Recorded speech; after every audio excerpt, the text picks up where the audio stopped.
définissons ensemble, on a parlé de beaucoup de points, définissons ensemble qu'est-ce qu'une culture d'entreprise forte et attractive. C'est une question. C'est une chimère, n'est-ce pas? Non, non, c'est pas une chimère, mais... Non, c'est pas une chimère. J'entends. Mais en tout cas, il y a beaucoup de débats, beaucoup de questions sur justement comment arriver pour builder cette culture d'entreprise, quel est l'ADN de l'entreprise, comment on fait pour, etc. On a tendance à parler communication, de partage d'informations, etc. Mais c'est beaucoup de choses. C'est beaucoup de choses. C'est l'histoire de l'entreprise aussi. C'est très important.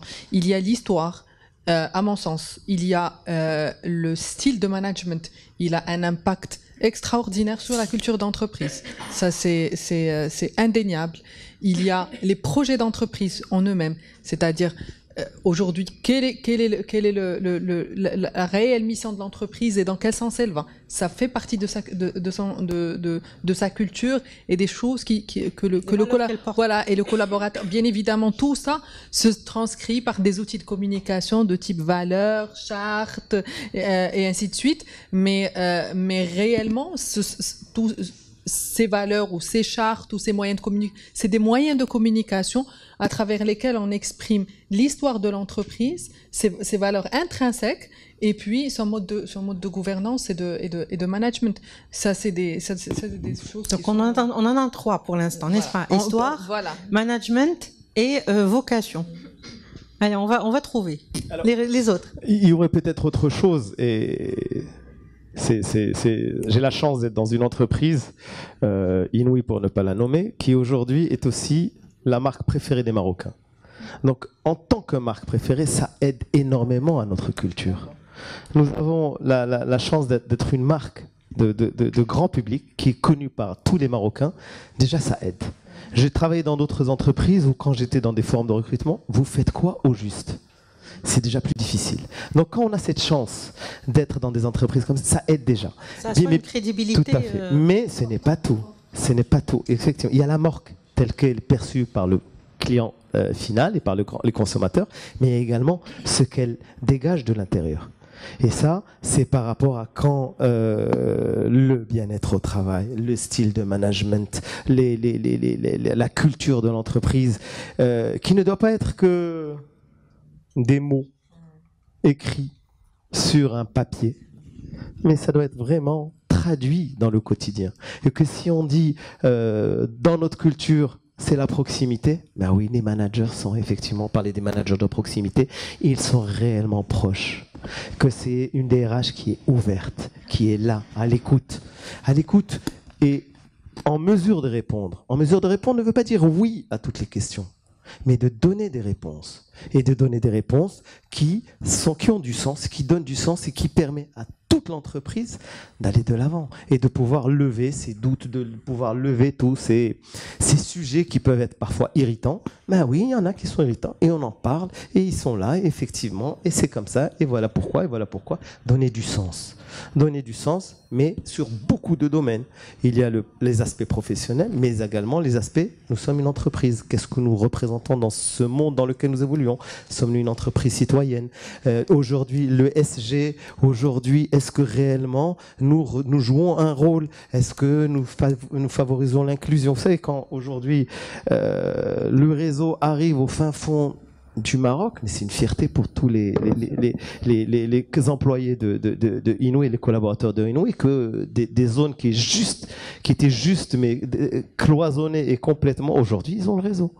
Lors du tremblement de terre de l'Haouz, une de nos priorités, c'était de désenclaver les gens, de leur redonner le réseau, qu'ils puissent être en communication. Et il y a eu des choses qui ont été faites, une mobilisation terrible, parce que pour chacun était porté par cette valeur de l'entreprise, où nous devons être proches de nos collaborateurs, de nos clients, de l'environnement dans lequel nous évoluons. Et tout ça, c'est ce qui donne un petit peu cette magie de ce qu'est la culture d'entreprise. Je pense que l'exemple que vous avez donné, il est extrêmement parlant parce que c'est dans des événements comme ça, de tragiques comme le tremblement de terre, où on voit s'exprimer la culture d'entreprise. Et on a vu une expression d'engagement de l'ensemble des citoyens marocains, mais il faut voir dans certaines activités, nous l'avons vécu parce que voilà, parce que c'est du vital, l'eau c'est du vital, etc. C'est les collaborateurs je ne dirais pas se sont pliés en quatre, mais c'est au-delà de ça pour pouvoir faire arriver les camions d'eau en quantité suffisante, à l'endroit qu'il fallait, en concertation avec les autorités locales, etc. C'est un travail de titan, je peux vous l'assurer, sans pour autant impacter l'ensemble des consommateurs qui sont répartis un peu partout dans le pays, mais pouvoir servir et pouvoir accompagner l'État dans ces stratégies-là. Et c'est dans ces situations-là que ce sentiment d'engagement, d'appartenance, etc., cet esprit de donner du sens, il prend tout, voilà, exactement, il prend tout son sens et on arrive à avoir ce link avec le collaborateur. Il comprend qu'il fait partie d'un quelque chose qui a de l'impact d'une manière ou d'une autre. Soit on est dans des gens justement à être connectés, communiqués ou autres. Il y a énormément d'entreprises qui ont été embarquées justement dans ce cas-là parce qu'ils travaillent dans des activités à fort impact. Et c'est vrai, ce que disait Serachid tout à l'heure, il est très intéressant quand on porte des marques qui parlent à des consommateurs. C'est un peu plus facile que des entreprises voilà, ils sont plus B2B que B2C, donc c'est un peu plus. On a quand même un grand avantage, mais en même temps, ça peut rapidement être un inconvénient. Le jour où il y a une problématique consommateur, elle est très fortement perçue et ressentie par le collaborateur à l'intérieur. Et ça, c'est rapidement la panique générale, etc. Vous voyez, c'est-à-dire, le ressenti, il est là, parce que le collaborateur, il est consommateur à la fois.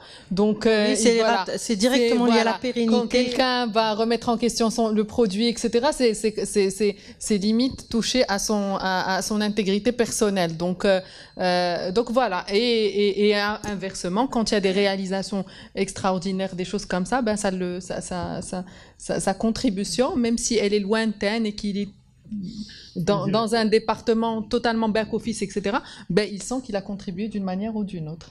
Dans cette tragédie d'El Haouz, bon, nous, le ciment, donc ça va sans dire qu'on a été très, très actifs aussi. Mais là, à la limite, j'ai pas envie de lier ça avec la culture de l'entreprise, parce que on l'a dit, c'est le citoyen marocain qui s'est mobilisé, le citoyen lambda.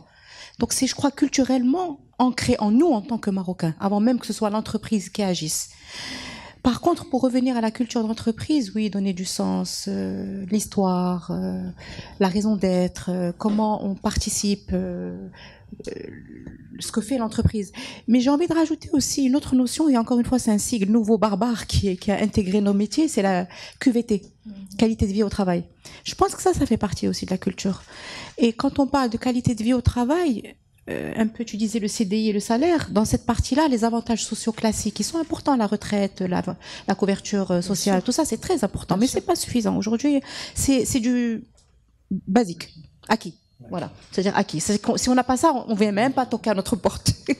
Donc aujourd'hui, on doit chercher autre chose. Et donc, dans cette qualité de vie au travail, il faut encore une fois être innovant. Écouter un petit peu les attentes. Et il y a quelques exemples. Par exemple, déjà les espaces de travail, surtout après la crise sanitaire. Aujourd'hui, on doit moderniser nos espaces de travail. Les jeunes sont regardants, ils veulent des espaces où il y a des lieux de détente, des lieux de coworking, des lieux où ils peuvent interagir intellectuellement et non plus que des postes de travail. Il y a aussi le management bienveillant. On a parlé tout à l'heure d'aménagement d'horaires de travail, de télétravail pour les entreprises qui ont la politique. Mais en tout cas, un management qui prend en compte le fameux équilibre vie professionnelle, vie personnelle. Dans un podcast récemment, j'ai vu un expert qui parlait par rapport à c'est ce qui m'a encouragé à intégrer cette question, à la souligner, parce que cet expert-là parlait de l'ingrédient, selon lui, essentiel pour justement construire cette culture d'entreprise. Il a parlé de une bienveillance productive. j'ai dit management bienveillant, mais c'est dans ce sens, bien sûr, la productivité. Et d'ailleurs, tout ce qu'on est en train de dire aujourd'hui, c'est des leviers pour la performance. Parce que quand on parle d'humain, pourquoi on fait tout ça? C'est in fine pour la performance de l'entreprise. On est d'accord. Entre bienveillance et productivité que il faut pas forcément dire oui, il faut pas forcément, mais non plus à tout bout de champ, dire non même quand ça nous arrange pas en tant qu'entreprise, et doser pour pouvoir tirer le meilleur. C'est ça? Donc voilà, donc la qualité de vie au travail, c'est des notions nouvelles, mais qui tournent autour des attentes, qui sont plus orientées well-being, équilibre de vie, espace de travail accueillant et moderne. Et après, on a d'autres actions, bien sûr, mettre en place des activités sociales, mettre en place des veilles par rapport à la santé, des actions aussi collectives, des family days, des choses qu'on connaît, mais c'est des choses aujourd'hui qu'on retrouve et qu'on doit renforcer davantage. Et je pense que c'est ce qui construit aussi la culture et c'est ce qui nous différencie aussi d'une entreprise à l'autre.